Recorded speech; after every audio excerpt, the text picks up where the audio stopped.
Hi అండి. ఇప్పుడు ట్రెండింగ్‌లో ఉన్న నెక్‌ని ఏ విధంగా స్టిచ్ చేసుకోవాలో చూపిస్తున్నాను. నేనైతే ఇది ప్రిన్సెస్ కట్ చేశాను. కట్ చేసేసాక ఇక్కడ నెక్ కుట్టడానికి మొత్తాన్ని జాయిన్ చేస్తాననమాట. ఈ విధంగా ఎక్సెస్ కట్ చేసేస్తున్నాను.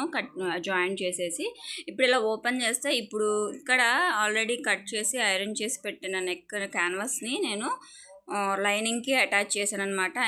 ఐరన్ చేస్తే అది అతుక్కుపోతుంది ఆ క్యాన్వాస్ పేపరు. ఐరన్ చేశాక దీని మీద ఈ విధంగా పెట్టి మెయిన్ ఫ్యాబ్రిక్ మీద ఒక కుట్టు అయితే కదలకుండా వేసి ఇప్పుడు నెక్ ఏ విధంగా ఉందో ఆ విధంగా మొత్తం ఈ విధంగా స్టిచ్ చేసేసుకోవాలన్నమాట.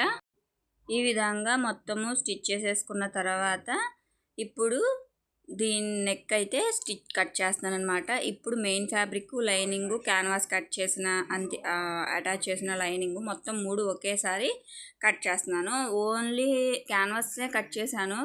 మన నెక్ నీట్గా కుట్టిన తర్వాత ఈ 3 కట్ చేసేసి ఇలాగ కోణాల దగ్గర, రౌండ్స్ దగ్గర చిన్నగా కట్స్ అయితే ఇవ్వాలన్నమాట.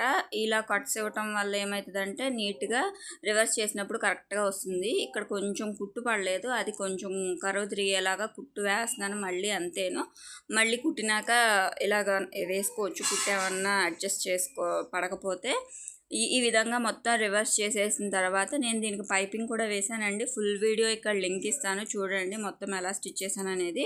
ఇప్పుడు ఉక్స్ పట్టి కాజా పట్టి కూడా ఈ కుట్టు అనేది అటాచ్ చేసాం కదా, అది ఓపెన్ చేసేసి ఉక్స్ పట్టి కాజా పట్టి వేసుకోవచ్చు. నేను దీనికి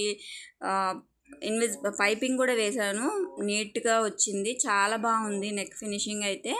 front and back full video ఎలా స్టిచ్ చేశాను అనేది నీట్గా చూపించానండి. నచ్చితే ప్లీజ్ లైక్ చేయండి. ఈ వీడియో ఎలా ఉంది అనేది కామెంట్ చేయండి. నా ఛానల్ని ప్లీజ్ సబ్స్క్రైబ్ చేసి నన్ను సపోర్ట్ చేయండి. Thank you.